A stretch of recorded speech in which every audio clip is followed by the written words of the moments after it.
Everyone in the mansion believed Jared had lost his sight.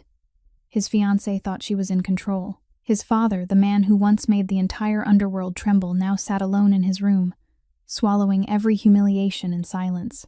But what no one knew was that those dark glasses were hiding two wide-open eyes, recording every detail of the cruelty happening inside his own home. She cut off his father's medication, ordered the staff to ignore him, threatened to throw him into a cheap nursing home, and smiled sweetly because she thought her fiancé couldn't see a thing. But Jared saw. Jared always saw. And he waited. He planned. He prepared a revenge so calculated that when it finally came down, she didn't even have time to regret properly. If this satisfies you, hit that like button to fuel more stories like this. Share it with someone who deserves a good revenge tale. And subscribe to our channel so you never miss what happens next. But before I tell you how Jared Kensington destroyed the woman who once nearly became his wife, you need to understand who he is, and more importantly, why the entire underworld trembles at the mere sound of his name. Jared Kensington isn't the kind of mafia boss you usually see in movies. He doesn't shout. He doesn't slam his hand on the table. He doesn't pull a gun to threaten anyone. He's something far more dangerous. The quiet and calculating kind. The kind who speaks once and expects you to understand that you won't be given the chance to hear it again. At 37 years old, Jared had already taken control of one of the largest underground empires on the east coast of the United States. From New York all the way down to Miami, from secret shipping routes to hidden casinos, from luxury real estate to discreet problem-solving services for the elite, everything lay in his hands. And yet, if you search the name Jared Kensington on Google, you won't find anything except the image of a successful chief executive officer of Kensington Holdings, a respected real estate and investment corporation in Manhattan. Perfect on the outside, darkness within. In his world, there's a saying everyone knows by heart. Jared doesn't warn twice. If he speaks once and you don't listen, the next time you hear anything, it will be news about yourself. No one knows where the saying began, but everyone knows it's true. Those who once tested Jared, those who believed he was nothing more than a fortunate heir born with a silver spoon in his mouth, all of them disappeared. No noise, no trace. They simply ceased to exist.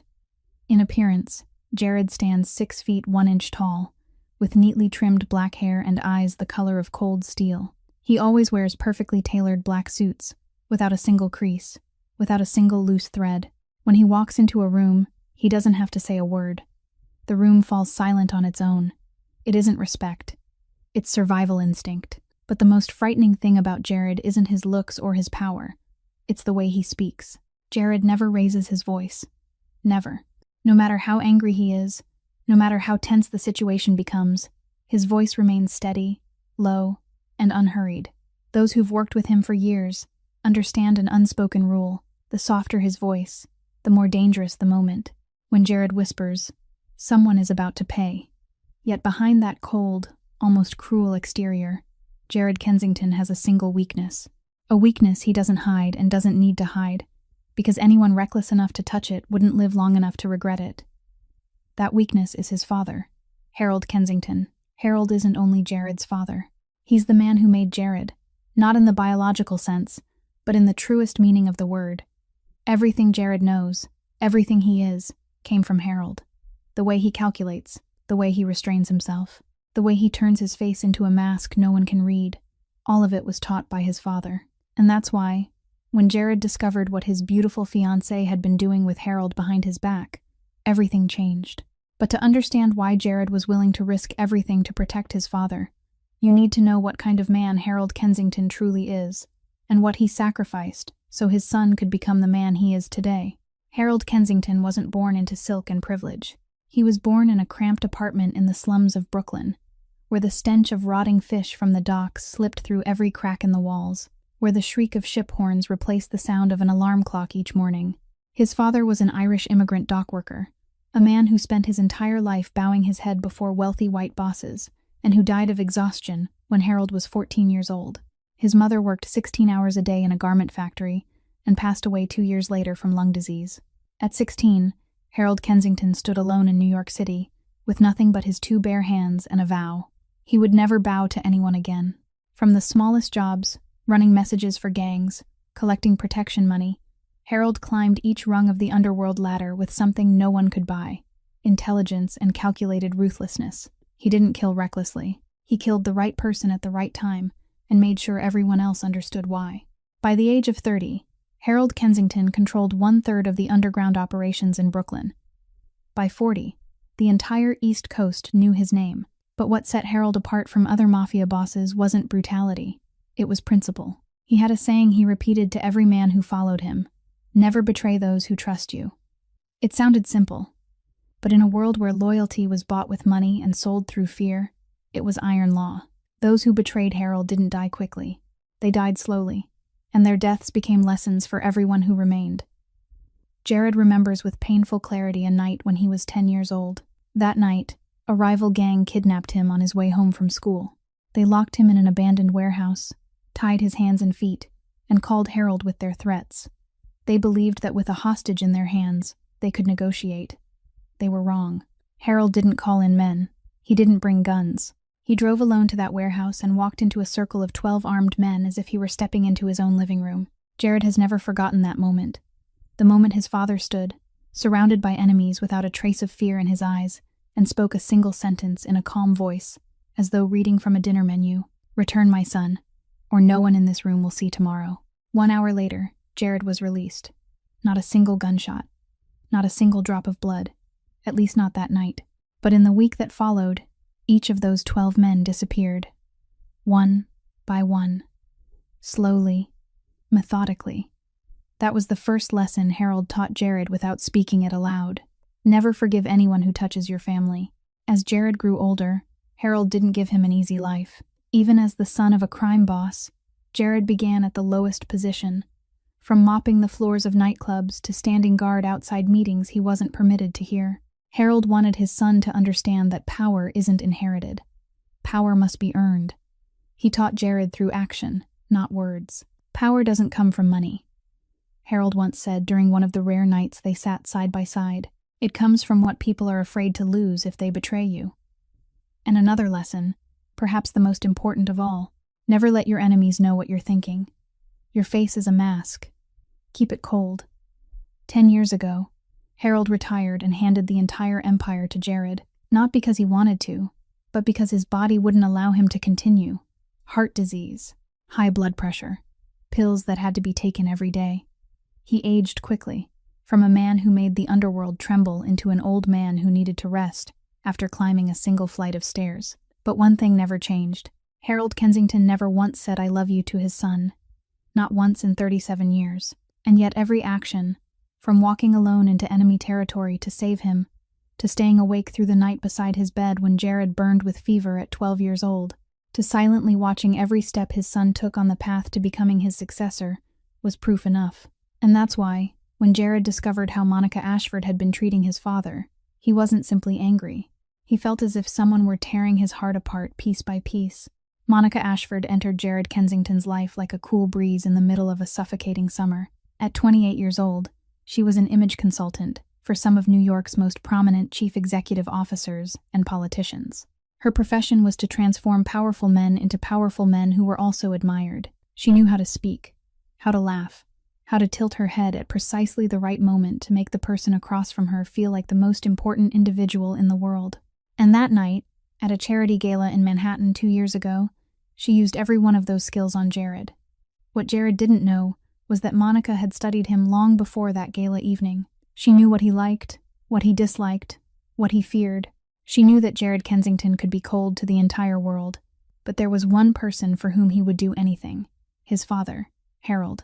And she built her plan around that very weakness. Monica didn't rush. She didn't openly flirt, didn't suggest, didn't do anything that might stir Jared's suspicion. She simply appeared wherever he appeared, said the things he wanted to hear, and most importantly, always knew how to step back at the right moment. She let Jared come closer.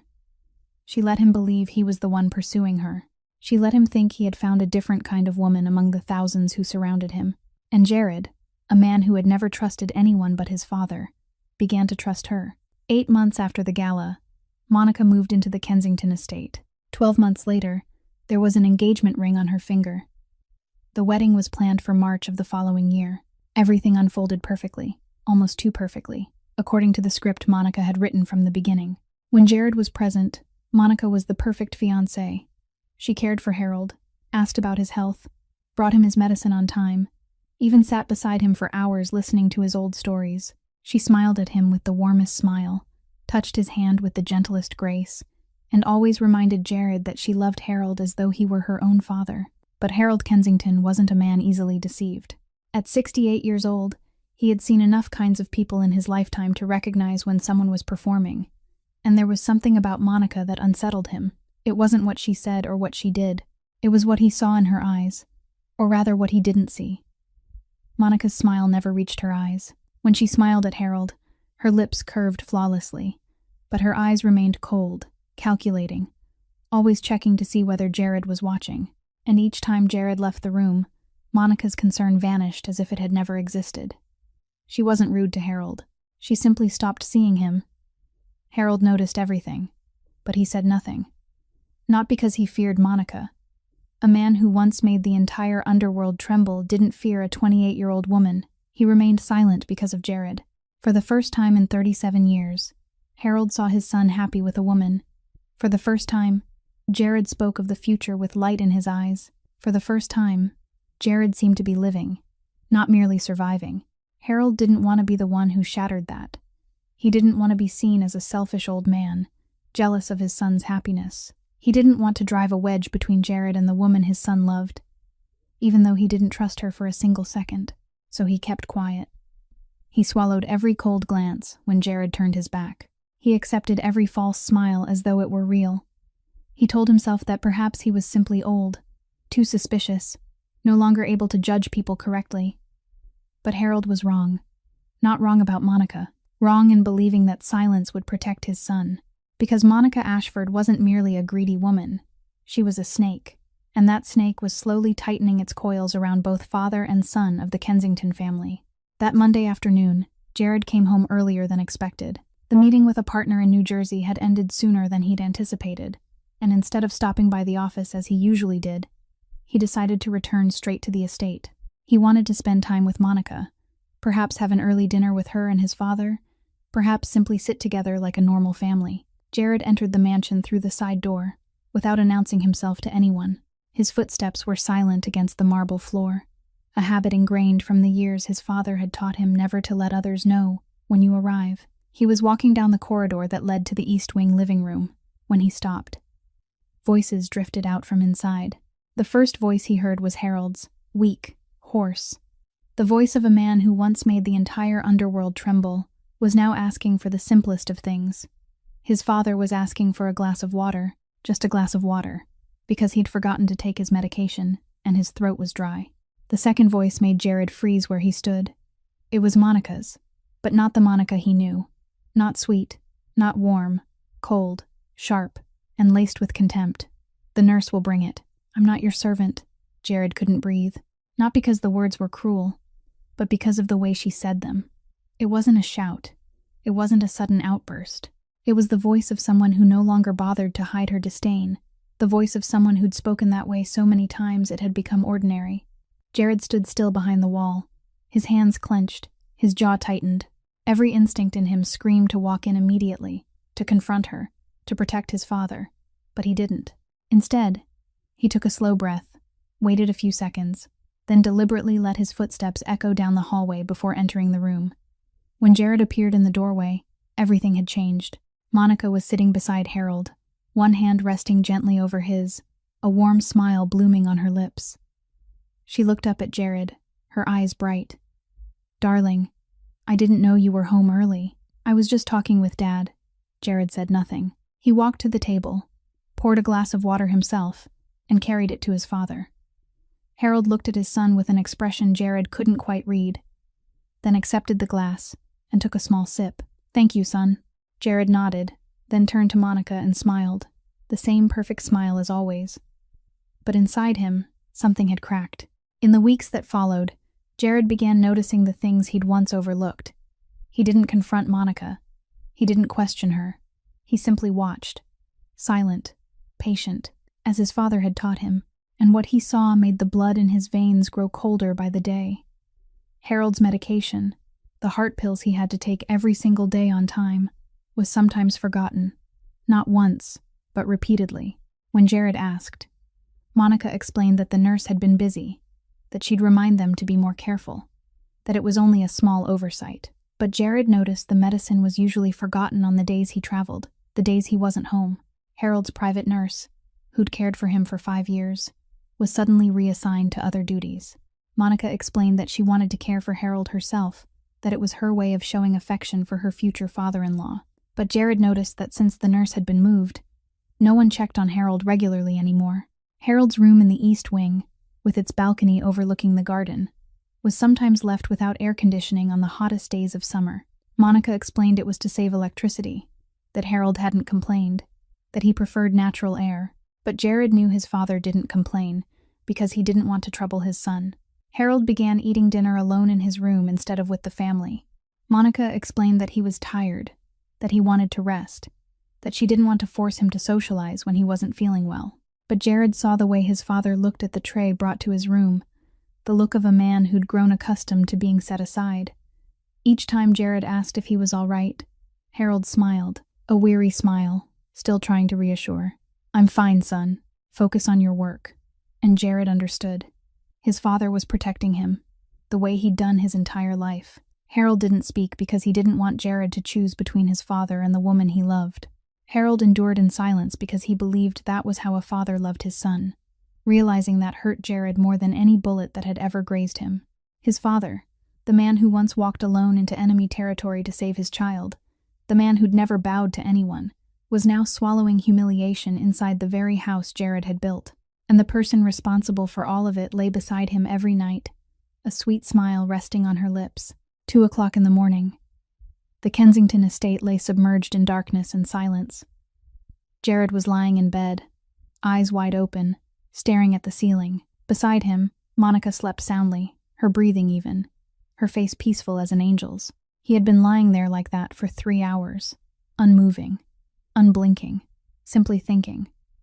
His mind was processing every detail, the way he handled his most complex business negotiations. The image of his father kept rising before him, not the Harold Kensington of the present, a 68-year-old man with a weakened heart and slow, careful steps, but the Harold of 30 years ago, the man who walked alone into a warehouse full of enemies to save his 10-year-old son.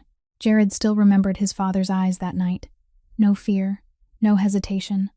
Only the cold resolve of a man ready to burn down the entire world if anyone dared lay a hand on his child. His father had sacrificed his whole life for him. When Jared was young and understood nothing about the underworld, Harold shielded him from its darkest corners.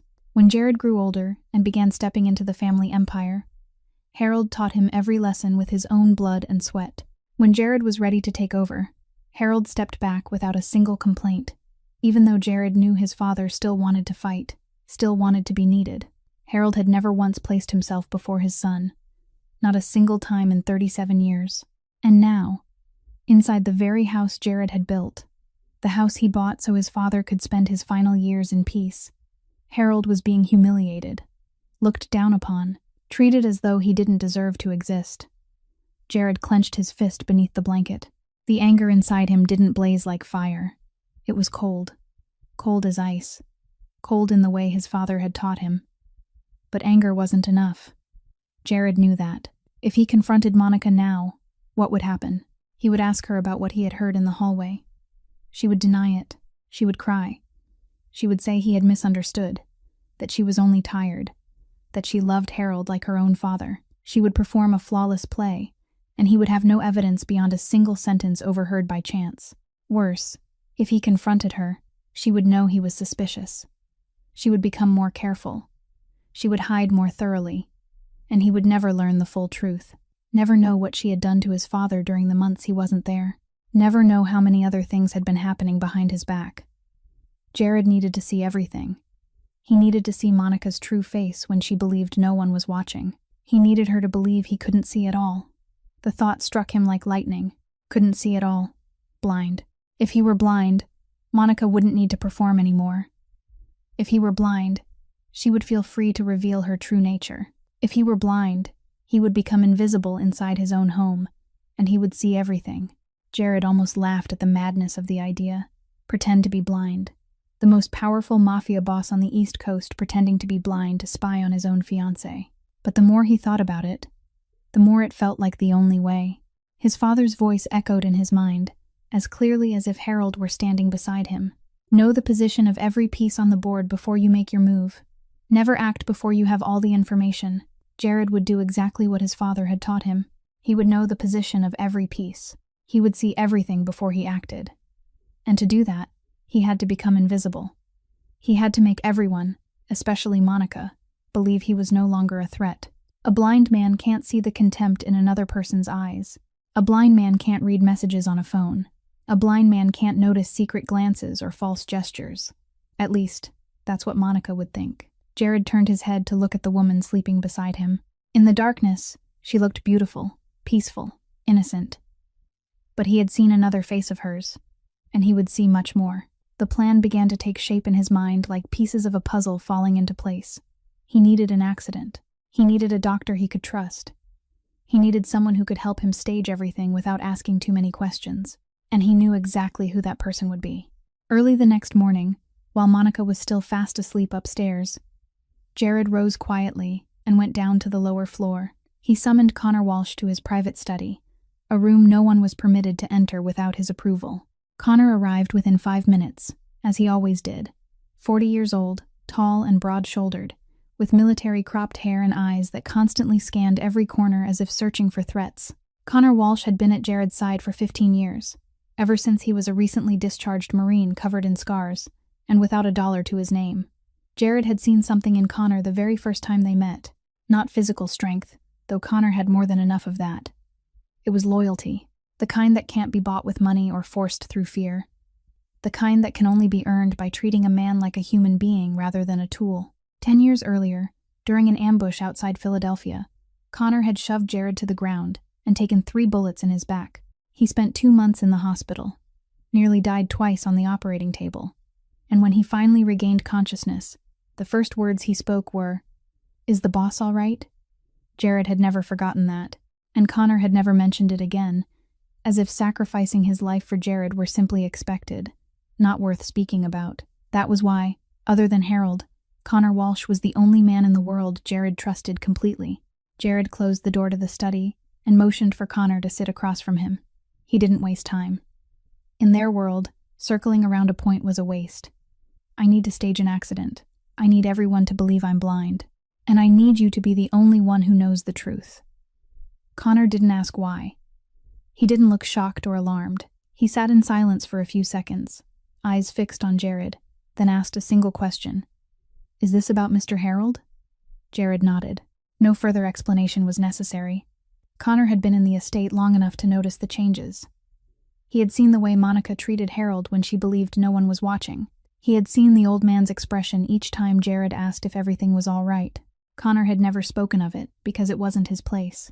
But he knew, and now he understood. "What do you need me to do, boss?" One question. Not an objection, not a demand for explanation. Just readiness. That was Connor Walsh. That was why Jared trusted him. The two men began to plan.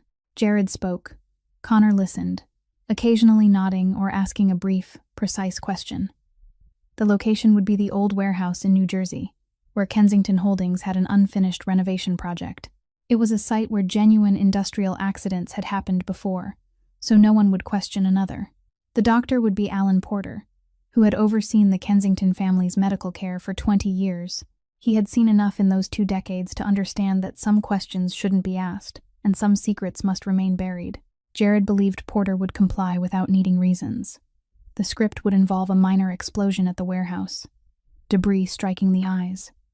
Jared would be taken to the hospital with his face heavily bandaged. Porter would prepare falsified medical records, documenting severe retinal damage. The official conclusion would state that Jared could distinguish light from darkness, but that detailed vision would never recover. The choice of partial blindness, rather than total blindness, was simple. If Jared claimed complete blindness, any instinctive reaction to light or movement might arouse suspicion, but partial blindness would explain such reactions as residual perception of brightness. Perfect. Connor listened to the entire plan, and then nodded once. "I'll contact Dr. Porter today. As for the warehouse, I'll have everything ready within a week." Jared looked at the man who had saved his life 10 years ago. "Thank you, Connor." Connor stood, his expression unchanged. "Mr. Harold is a good man. He doesn't deserve to be treated that way." Then he walked out of the room without another word. None was needed. Between men like them, loyalty doesn't require speeches. It's proven through action, and Connor Walsh was about to prove it once again. Thursday, 3 o'clock in the afternoon, the news began spreading like wildfire. Jared Kensington, Chief Executive Officer of Kensington Holdings, had been seriously injured in an explosion at a warehouse in New Jersey. The papers reported an industrial accident, a gas leak, a stray electrical spark, shards of glass flying straight into the face of the most powerful man on the East Coast. No one questioned it. That warehouse had a history of accidents. The renovation project was unfinished. Everything made sense. Everything was flawless, exactly as planned. Connor called Monica at 3:15. His voice trembled, fractured, thick with panic. 15 years in the underworld had taught Connor how to perform when necessary, and today he performed perfectly. "Miss Ashford, something's happened to the boss. At the New Jersey warehouse, there was an explosion." He let his voice break at precisely the right moment, as though he couldn't continue. On the other end of the line, Monica screamed in horror. She fired questions rapidly, her voice full of alarm. "Which hospital? Is he all right? Is he alive?" Connor gave her the information, then ended the call. He stood in the hallway of Mount Sinai Hospital, staring down at the phone in his hand, allowing himself a single second of a smile before his expression returned to anxious concern. The performance had begun. Monica arrived at the hospital within 45 minutes. She rushed into the private room where Jared lay, her eyes red, tears shimmering, her hair slightly disheveled, as though she'd run the entire way. She hurried to his bedside, took his hand, and began to cry. "Darling, I'm here. I'm here. Everything's going to be all right." Jared lay still, white bandages wrapped tightly around his eyes, his body unmoving. He felt Monica's hand clasp his, felt her tears fall against his skin, felt her entire body trembling. If he hadn't known the truth, he would have believed she was the woman who loved him most in the world. But he knew. And every false tear only confirmed he'd been right to carry out this plan. Dr. Porter entered the room, his face appropriately grave. He looked at Monica, at Connor standing in the corner, then cleared his throat. "Miss Ashford, I'm very sorry to inform you. The explosion caused severe retinal damage to Mr. Kensington. He can distinguish light from darkness, but detailed vision." He paused, as if searching for the gentlest words. "It's highly unlikely to recover." Monica broke into sobs. She leaned over Jared, burying her face against his chest, her shoulders shaking in waves. "No, that can't be. He can't be blind. There has to be a way. There has to be some doctor who can fix this." Porter continued explaining the condition, the limited treatment options, the need for time to fully assess the damage. Monica nodded, wiped her tears, asked the proper questions of a distressed fiancé. She performed flawlessly. But Jared noticed one thing. Throughout Porter's explanation, Monica never once asked how he felt, never asked if he was in pain, never asked what he needed. She only asked about prognosis, about the chances of recovery, about the future, as though she were evaluating a situation rather than worrying about the man she loved. Harold arrived at the hospital an hour later. The old man entered the room with slower, heavier steps than usual. He said nothing, asked the doctor nothing, didn't look at Monica. He went straight to his son's bedside, pulled a chair close, and took Jared's hand. Harold's hand was trembling. Jared could feel it through the bandages that covered his eyes. His father, the man who once made the underworld tremble, was now shaking with fear for his son. Jared nearly broke in that moment, nearly tore the bandages away and told his father everything was a lie, that he could still see, that there was nothing to fear. But then he remembered. Monica's voice in the hallway. Cold, contemptuous. "I'm not your servant." He remembered the past weeks, the forgotten medication, the air conditioning turned off, the solitary dinners, and his father swallowing it all in silence because he didn't want to hurt his son. Jared tightened his grip on Harold's hand. "I'm all right, Father. I promise." Harold said nothing.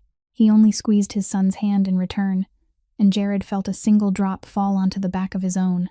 Not false tears like Monica's, real tears. The tears of a father shattered by the belief that his son would never see the light again. Jared swallowed hard. He hated causing his father this kind of pain, but he would make it worth it. He would uncover the entire truth, and he would make Monica pay for everything she had done. 2 weeks after the accident, Jared Kensington was discharged from the hospital. The image of him stepping out of Mount Sinai moved everyone who saw it. A man who once walked as though the world belonged to him now wore dark glasses that concealed his eyes, one hand gripping a white cane to feel his way forward, the other resting on Connor's shoulder for guidance. Jared moved slowly, one careful step at a time, the cane occasionally tapping against a wall or the leg of a chair. When he returned to the estate, he deliberately struck the corner of a table in the foyer, forcing Monica to rush to his side. "Careful, darling. Let me guide you." He nodded, allowing her to take his hand and lead him, his face expressionless behind the dark lenses. Everyone in the mansion believed it. The butler looked at him with open sympathy. The staff whispered among themselves when they thought he couldn't hear. Even Harold believed it, and that hurt Jared most of all. His father watched his son grope through his own home, with eyes full of anguish, as though he would rather lose his own sight than witness this. Monica quickly embraced the role of devoted fiancée. She guided Jared through the house, describing the position of each object as if he had never lived there. She read his business reports aloud every morning, her voice steady and patient. She sat beside him at every dinner, cutting his food into small pieces and placing them carefully into his hand. In front of others, she was the embodiment of sacrifice and love. But Jared saw everything. Through a narrow gap beneath the dark glasses, he observed every detail Monica believed he couldn't see. While reading reports, she repeatedly glanced at her watch, her voice quickening whenever she thought he wasn't paying attention. At dinner, when she assumed he was focused on his plate, she secretly texted beneath the table, her fingers moving swiftly across the screen. And whenever she turned her back to him, the sweet smile vanished from her lips, as if it had never existed, replaced by a cold, calculating expression. Jared memorized it all. Every glance, every gesture, every moment Monica believed she was safe because her fiancé couldn't see. She didn't know that behind those dark lenses, Jared's steel-gray eyes were recording everything like a living camera. But Jared knew that watching with his own eyes wasn't enough. He couldn't be everywhere at once. He couldn't hear conversations that took place when he wasn't present. He needed more. And Connor had prepared for that. During the 2 weeks Jared lay in the hospital, Connor had quietly transformed the Kensington estate into a hidden surveillance network. Microcameras were installed in strategic locations, so small no one would notice unless they knew precisely where to look. One in the East Wing living room where Harold often sat, one in the corridor connecting the bedrooms, one in the kitchen where staff moved in and out, and one in the study Monica had claimed as her own after moving into the estate. Audio recorders were concealed inside decorative objects, within potted plants, inside table lamps, in places no one would ever think to search. All signals fed into a small room in Connor's private quarters, a room whose existence even Monica didn't suspect. Each night, after Monica had fallen asleep, Jared quietly left the bed. He walked to Connor's room in complete silence. No cane, no guiding hand. In the dark space lit only by screens, the two men sat side by side, reviewing everything the cameras had captured during the day. No one knew about the system except Jared and Connor. Not the butler, not the staff, not even Harold. It was a secret between the two of them, and they would keep it until the truth was fully exposed.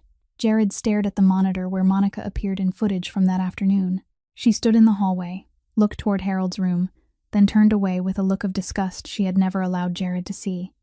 His hand tightened into a fist. The hunt had begun, and the prey had no idea that the man she believed had lost his sight was, in fact, watching her more clearly than ever before.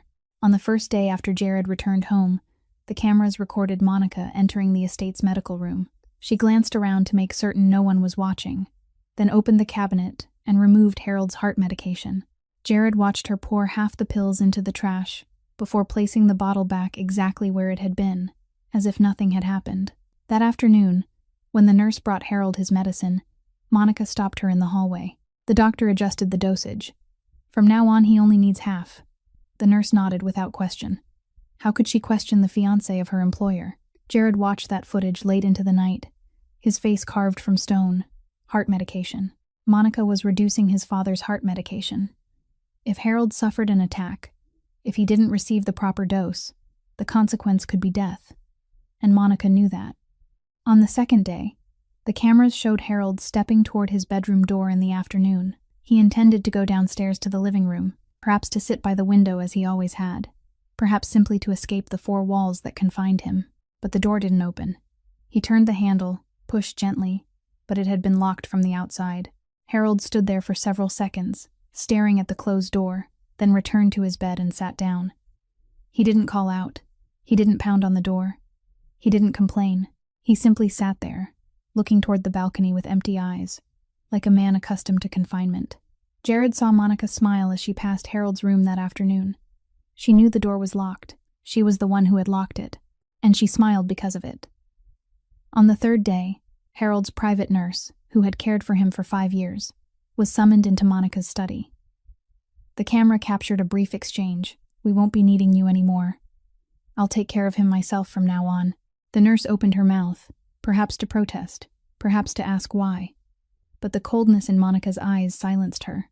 She accepted her severance and left the estate that very day, without a single farewell to Harold.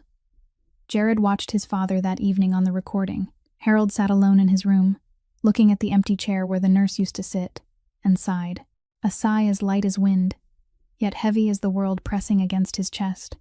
On the fourth day, Monica instructed the butler to remove all of Harold's personal belongings from the shared living room: his favorite walking cane, the family photograph he kept on the shelf, the armchair where he read the paper each morning.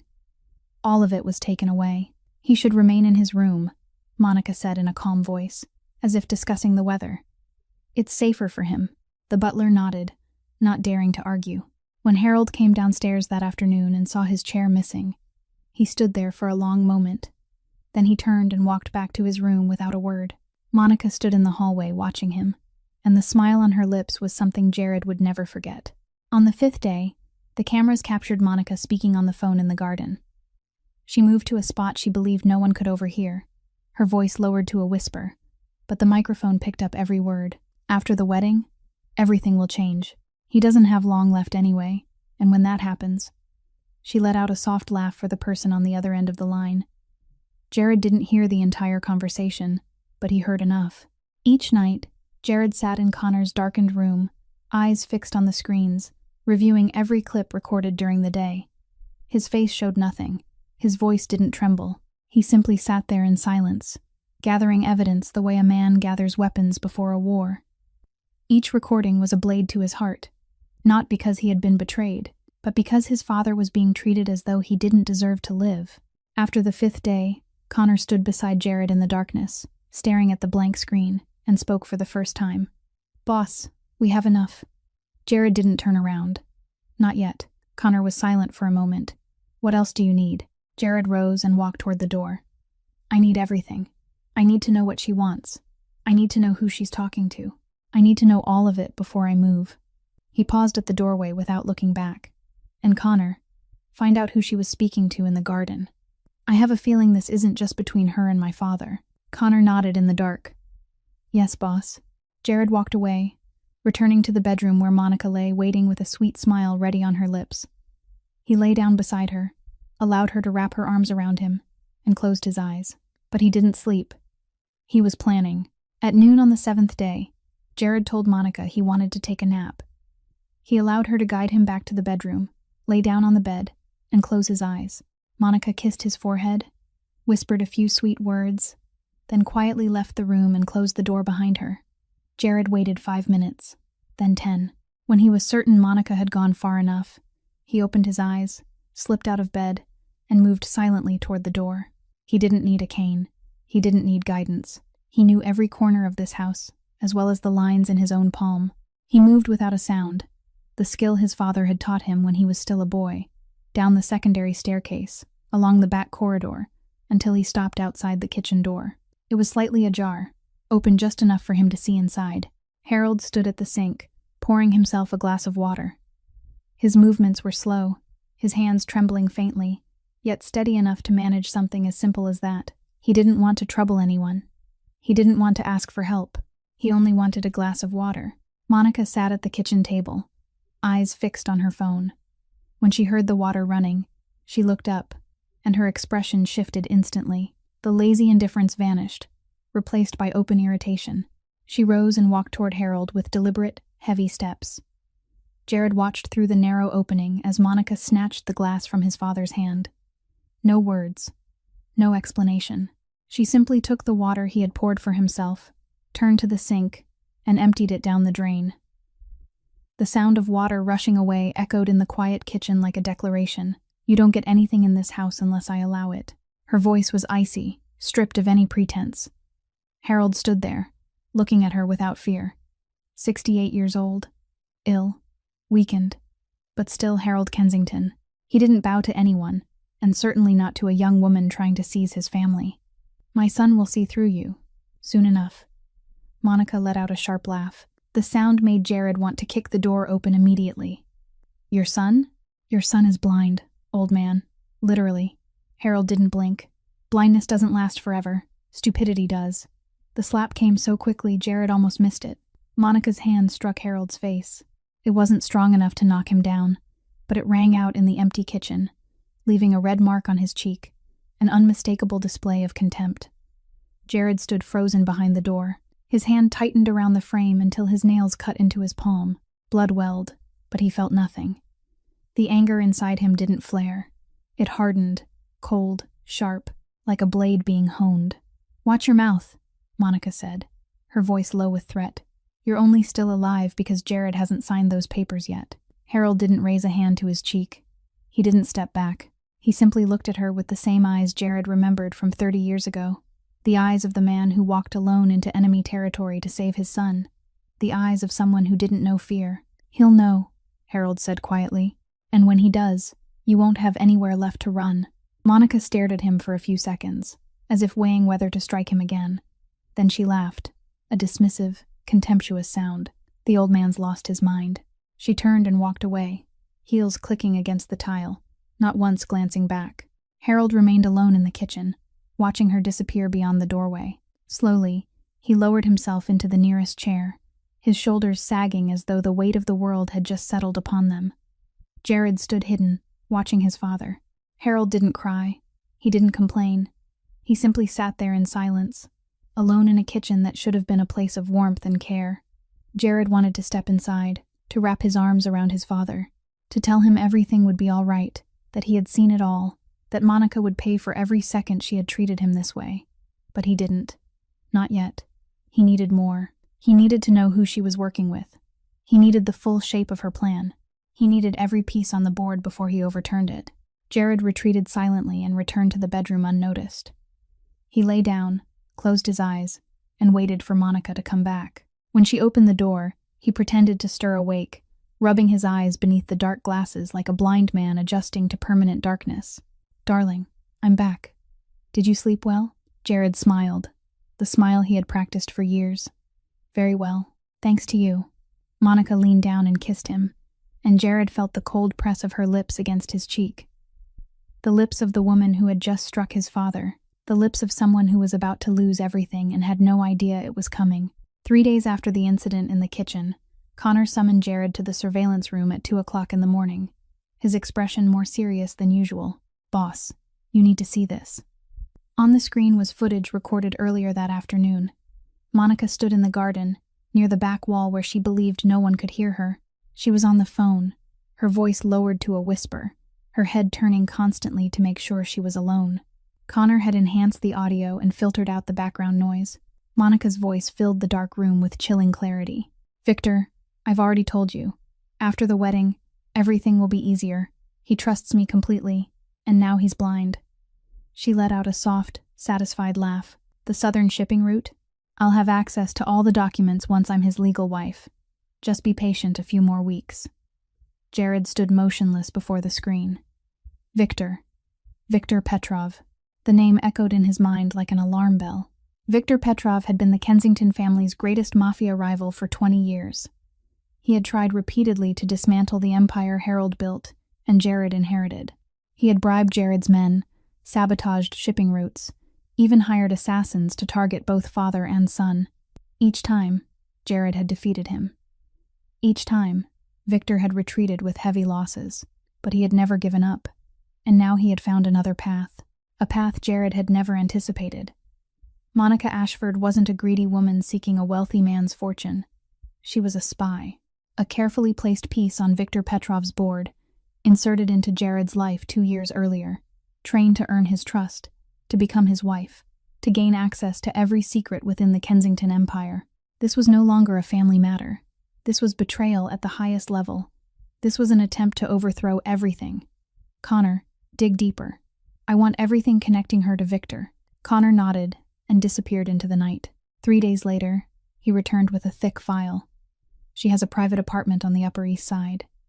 Jared looked at the address, one of Manhattan's most expensive neighborhoods, where a single apartment could cost millions. Paid for how? Connor turned the page. Through a bank account opened under your power of attorney. Signed when you and she first got engaged. Jared remembered. After their engagement, Monica had asked him to sign several documents so she could manage certain household expenses. He had signed without much thought, because at that time he trusted her. Because at that time he believed she loved him. Connor placed another stack of photographs on the table. This is what I found in the apartment. Jared studied the images. Documents detailing Kensington Holdings' shipping routes, both legitimate and illicit. Detailed maps of warehouses along the East Coast. Lists of key partners and contacts. And finally, one photograph that made him pause. Monica and Viktor Petrov standing side by side in a restaurant somewhere, laughing together like longtime lovers. The photograph had been taken 6 months earlier. 6 months ago, when Monica still lay beside Jared every night, still told him she loved him every morning, still played the role of the perfect fiancé. Jared set the photograph down.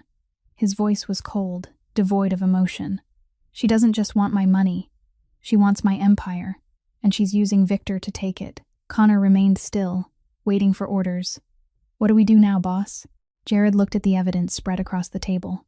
Proof of Monica's betrayal. Proof of Viktor's conspiracy. Enough to destroy them both. But not yet enough. The engagement celebration is in 2 weeks, Jared said slowly, each word deliberate. We wait. Wait? She'll give me everything I need. In front of everyone. He stood and looked out into the darkness beyond the window. Call Raymond Cross. Call Keith Morrison. Start preparing. Connor understood. Raymond Cross was the Kensington family attorney, a man who could turn any piece of evidence into a legal weapon. Keith Morrison was the most influential journalist in financial circles, a single article from him capable of destroying a reputation overnight. Jared Kensington didn't just want revenge, he wanted total annihilation. And he would deliver it before the entire world. 3 days before the engagement party, Jared told Monica he had an important conference call with European partners. He would be in his study all afternoon, and didn't want to be disturbed. Monica nodded, kissed his cheek, and said she would take care of dinner. She didn't know the call had ended 30 minutes earlier. She didn't know Jared was standing in Connor's surveillance room, eyes fixed on the live feed from the East Wing sitting room. Harold was seated alone, as he was most days. He sat in the chair by the window, gazing out at the garden with distant eyes. Since his favorite armchair had been removed from the main living room, this was the only place left where he could sit without feeling like an intruder in his own son's home. The door opened. Monica stepped inside. Jared watched her close the door behind her, and then do something that immediately caught his attention. She locked it from the inside. Monica approached Harold with the confidence of someone who believed she was in control. She pulled a chair across from him, placed an iPad on her lap, and smiled. The smile sent a chill through Jared. I want to show you something. Harold looked at her without speaking, without fear or visible concern. He simply waited, as if he had long expected this moment. Monica turned the iPad toward him. On the screen was an image of a nursing home. Not the kind with gardens and attentive staff. This was the kind of place where people sent the elderly when no one wished to care for them anymore. Peeling walls, dim corridors, rusted metal beds, faces drained of hope, waiting for the end. I've already paid the deposit, Monica said lightly, as if discussing vacation plans.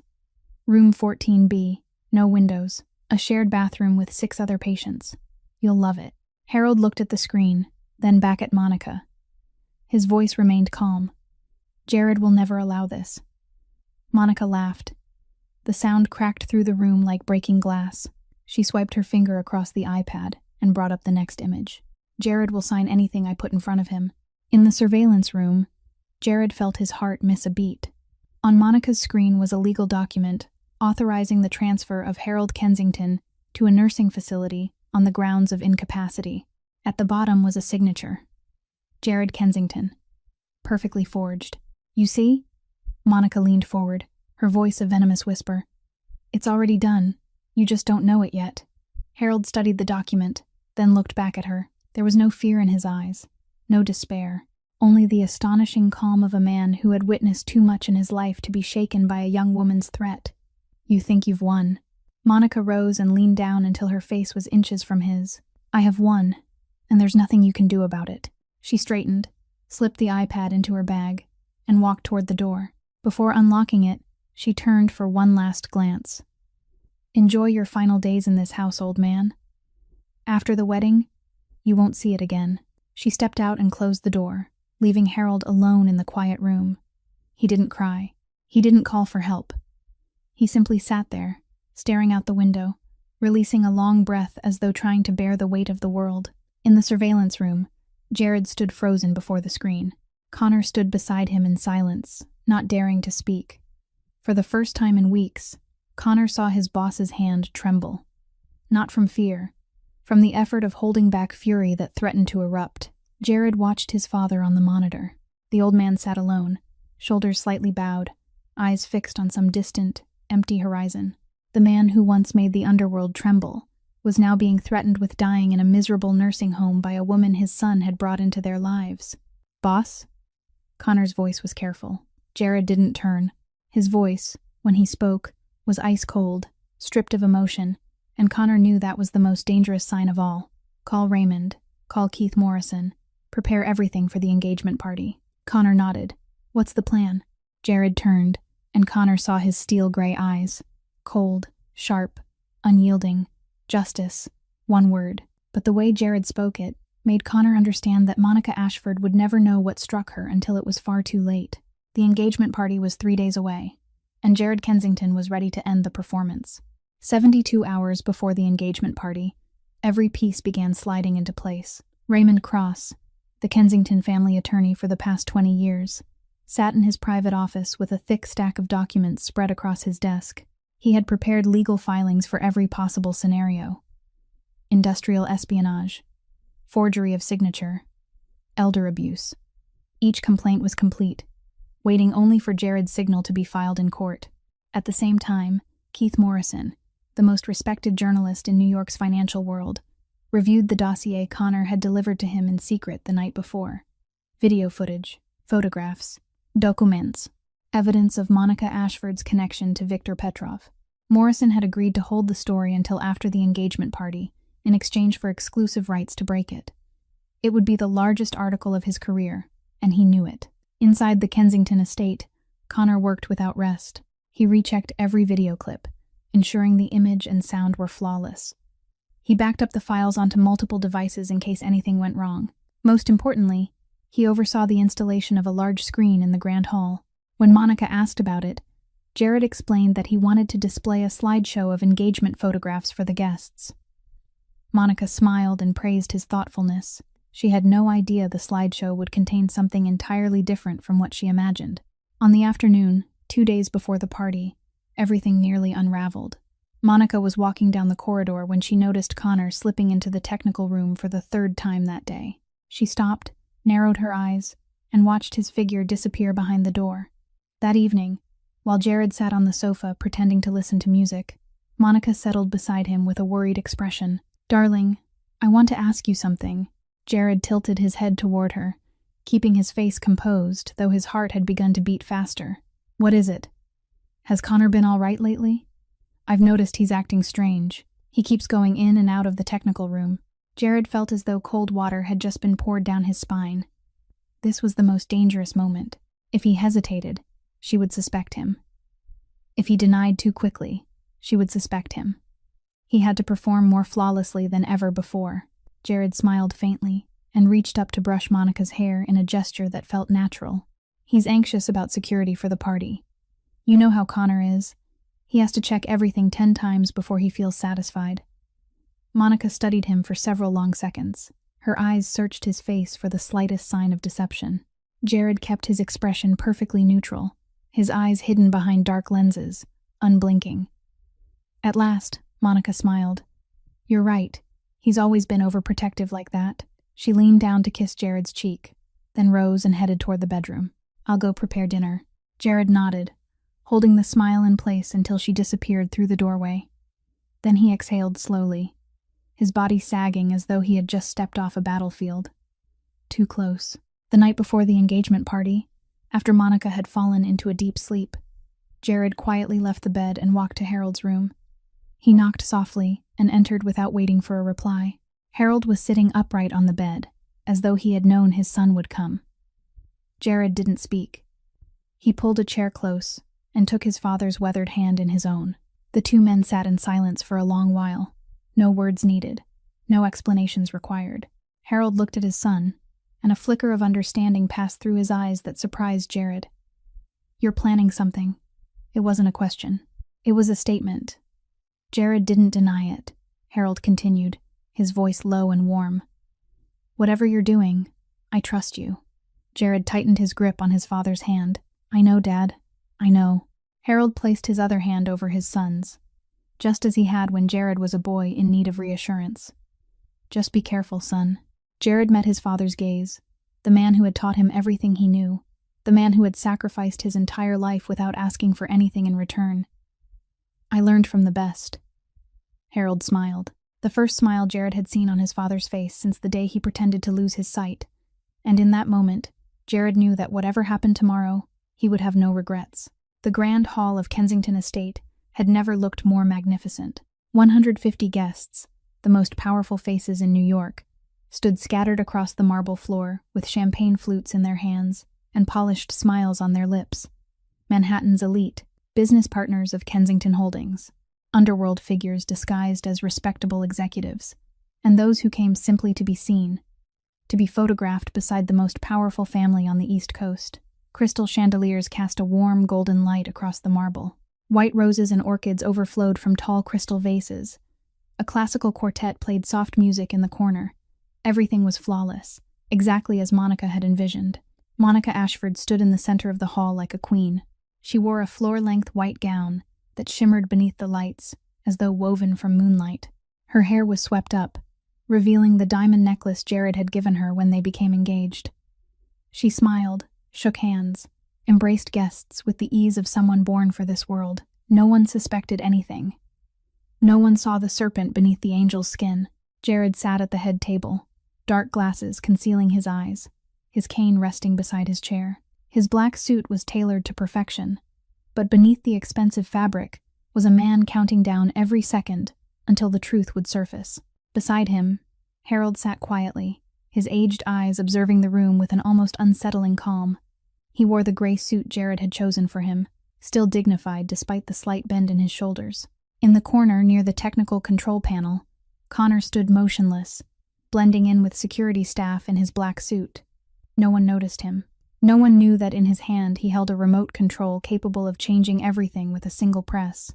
After the party had been underway for an hour, Monica stepped onto the small stage at the end of the hall. She took the microphone, waited for the room to quiet, and began to speak. Tonight, I want to thank all of you for being here to share this special moment with us. Her voice was sweet, emotional, flawless in every detail. Jared and I have been through so much these past 2 years, but the greatest test came not long ago, when the accident happened. She paused, looking down at Jared with carefully rehearsed anguish. When I heard about the explosion, my heart stopped, but I knew that no matter what happened, I would stand by him. 150 people listened. Some nodded in approval. A few women dabbed at their eyes. Monica continued, her tone thick with manufactured emotion. I also want to thank Jared's father, Mr. Harold. She turned toward him with a smile that only Jared understood was utterly false. He's an extraordinary father who raised an extraordinary man. I'm honored to become part of this family. Harold said nothing, only inclined his head slightly, but Jared saw his father's hand tighten on his knee. In sickness and in health, in wealth and in hardship, I will always stand beside him. Monica lifted her champagne glass. Please join me in a toast to love. 150 glasses rose. Applause filled the grand hall. Monica's smile shone brightly beneath the chandeliers. She believed she had won. She believed this was her moment of triumph. She looked down at Jared, her smile unwavering. "Darling, would you like to say a few words?" Jared nodded slowly. "Yes, I would." He rose to his feet, reaching for his cane. In the corner, Connor tightened his grip on the remote control. 150 guests fell silent, turning toward the man in dark glasses as he began walking carefully toward the stage. None of them knew a storm was about to break. Jared walked onto the stage slowly, the tip of his cane striking the marble floor in steady rhythm, the sound echoing through the silent hall. Every step was deliberate, measured, as though he were carefully navigating an endless darkness. Monica stood waiting for him, smiling with practiced pride and tenderness, as she watched her fiancé move toward her one careful step at a time. She extended her hand to assist him, but Jared gave the slightest shake of his head and continued forward on his own. 150 guests stood in silence, watching the most powerful man in New York now rely on a cane to find his way. Some faces held sympathy, others curiosity. A few whispered quietly to the person beside them. All of them believed they were about to hear an emotional speech about love and resilience, about a man who had overcome tragedy through devotion. They had no idea what they were truly waiting for. Jared reached the center of the stage and took the microphone from Monica's hand. He paused, as though gathering his thoughts, as though steadying himself before speaking. "Thank you all for being here tonight." His voice carried across the hall, low and even, unchanged. "I know you're expecting a speech about love, about unity, about the future." He stopped. The silence stretched just long enough to make a few guests shift uneasily. Monica remained beside him, her smile fixed in place, but something in her eyes began to flicker. "But before we continue, there's something I need to share." Jared turned to face her. Monica met his gaze with the same softness she had perfected over 2 years, though a shadow of uncertainty crept into her expression. "You did very well, Monica. 2 years of flawless performance." Her smile trembled. She didn't understand. Perhaps she thought it was praise, his own strange way of expressing affection. But his tone held no warmth. It was cold, colder than she had ever heard it. "But you forgot one thing." Jared lifted his hand slowly, deliberately. His fingers touched the frame of his dark glasses. Then, before 150 pairs of eyes, he removed them. The movement was unhurried, almost cinematic. The glasses came away inch by inch, revealing steel-gray eyes beneath, clear, sharp, focused. Eyes that were anything but blind. The hall fell into absolute silence. Not a breath, not a whisper. 150 people stood frozen, struggling to process what they were seeing. Jared looked directly at Monica, and when he spoke, his voice rolled through the room like thunder. "I was never blind. Not for a single day. Not for a single second." The murmur that followed crashed through the hall like a wave breaking against stone. Guests turned to one another in disbelief. Some covered their mouths. Some stared openly, unable to comprehend the revelation. Monica stood motionless on the stage. The smile had vanished completely from her face. Her mouth opened, closed, opened again, like a fish gasping on dry land. No words came. Confusion drained into fear within seconds, the color leaving her skin until she appeared almost ghostly. At the head table, Harold stared at his son, and then, as understanding dawned, as he realized what Jared had done and why, his eyes filled with tears. Not tears of sorrow, tears of a father who suddenly understood that his son had been fighting for him all along. In the corner of the hall, Connor stepped out of the shadows. He moved to stand beside the large display panel, one hand resting on the remote control, waiting for the next command. His silent presence was its own declaration. Jared Kensington did not stand alone. Jared continued, his voice still ice-cold, each word precise as a blade. "I pretended to be blind so I could see the things that only appear when people believe no one is watching." He tilted his head slightly toward Monica, his gray eyes piercing through her as though she were made of glass. "And I saw a great deal, Monica. I saw everything." Jared walked toward Monica, each step firm and commanding. No trace left of the blind man who had needed a cane to find his way. He stopped less than 3 feet from her, his gray eyes locking onto hers with absolute coldness. "I saw how you treated my father, the man who built everything you were trying to steal, when you thought I couldn't see." His voice carried through the silent hall, each word sharp as a blade. Monica took a step back, her face draining of color. "I saw you alter his heart medication, cut it in half, You knew it could kill him, and you did it anyway. A murmur rippled through the guests. I saw you lock him in his room for hours, like an animal to be confined. Jared moved forward again. Monica retreated again. I saw you fire his nurse, the woman who had cared for him for 5 years, just so he would have no one left beside him. His tone remained even, but anger simmered beneath every syllable. I saw you slap him in the kitchen. Monica swallowed hard, her eyes darting around the room as if searching for an exit. There was none. 150 pairs of eyes were fixed on her, and not one of them held sympathy. I saw the apartment you kept with my money without my knowledge. Jared tilted his head slightly, lowering his voice to an almost intimate whisper that still echoed through the microphone. And I saw your partnership with Viktor Petrov, the man who has tried to destroy my family for years. The name Viktor Petrov sent a visible shock through several guests from the underworld circles. They knew that name. They understood its weight. And now they understood that Monica Ashford wasn't merely greedy. She was planted. Jared gave Connor the slightest nod, barely perceptible. Connor understood. He pressed the button on the remote. The large screen behind the stage flared to life. The first image appeared. Monica in the hallway, looking toward Harold's room with open disgust. Then the audio filled the hall, her voice sharp and contemptuous. I'm not your servant. Gasps broke through the crowd. The next clip showed the kitchen, Monica snatching the glass of water from Harold's hand and pouring it down the sink. Then the slap. The sound of skin striking skin echoed through the hall like a gunshot. 150 witnesses watched Monica Ashford strike a 68-year-old man, the father of her fiancé, inside his own home. The next image. The living room. Monica holding the iPad before Harold, showing the photographs of a miserable nursing home. Her voice rang out. Room 14B. No windows. Shared bathroom with 6 other patients. Then the forged document appeared on the screen. Jared's signature perfectly falsified. It's already done. You just don't know it yet. Finally, the recording from the garden.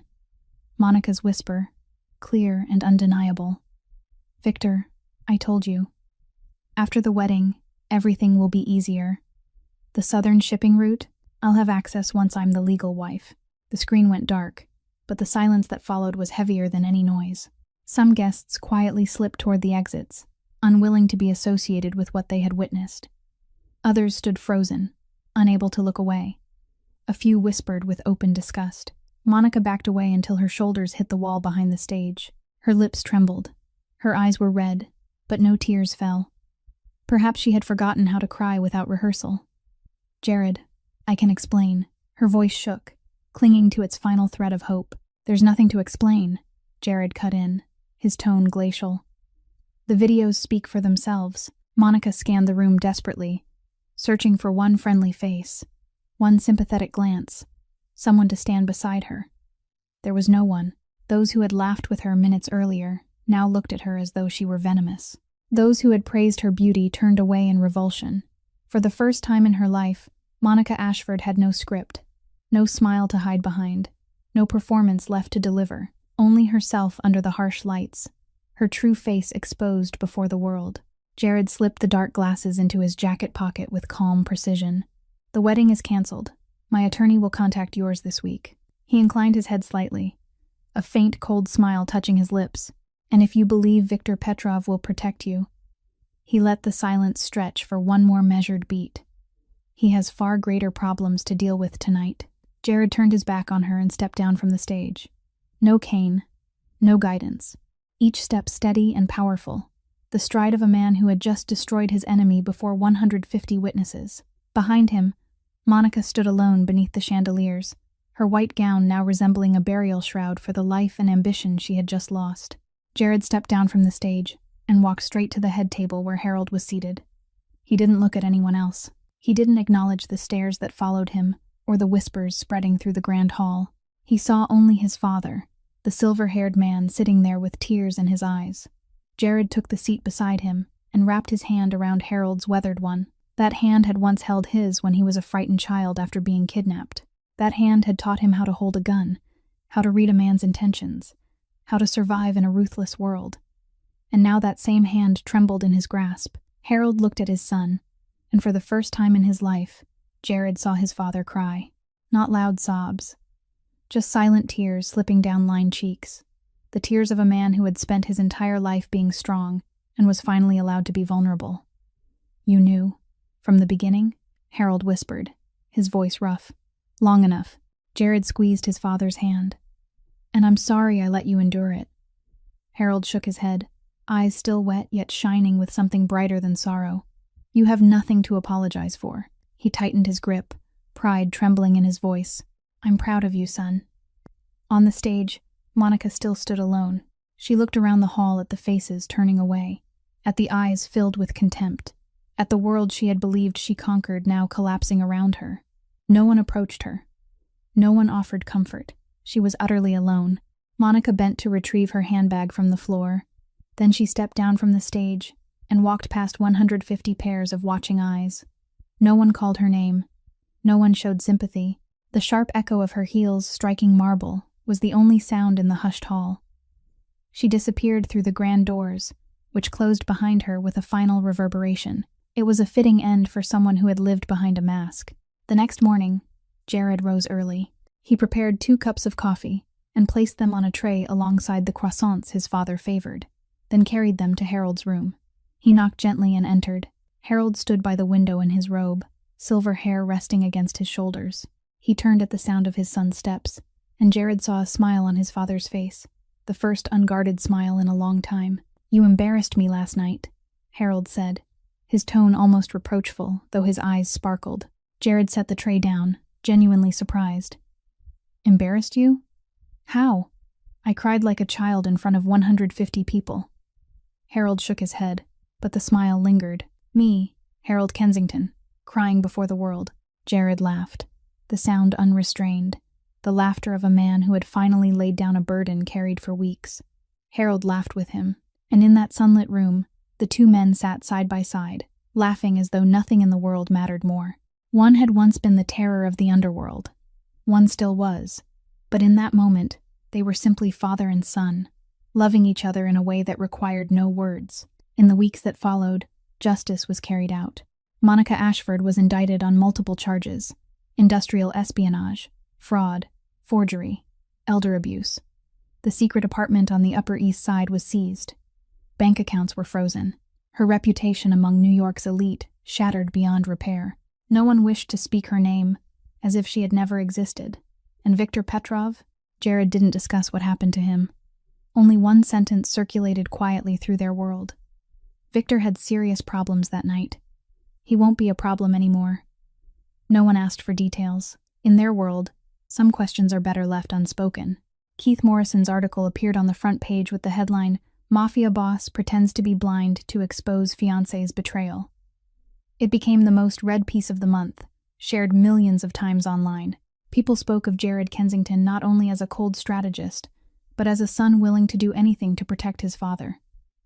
Jared returned to his empire. He remained calculating with his enemies, measured in every move, still the man the underworld regarded with caution. But something had changed. No matter how busy he was, he came home for dinner with his father each evening.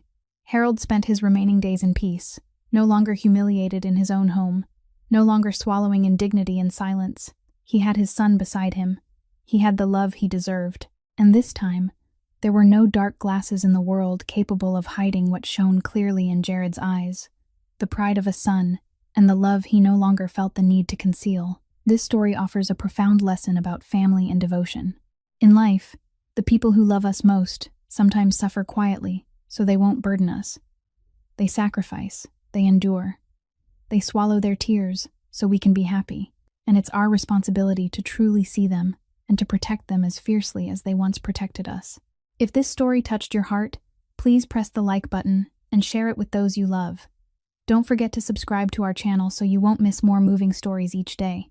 We would love to know how you feel about this story. Have you ever witnessed or experienced something similar in your own life? Share your thoughts in the comments below.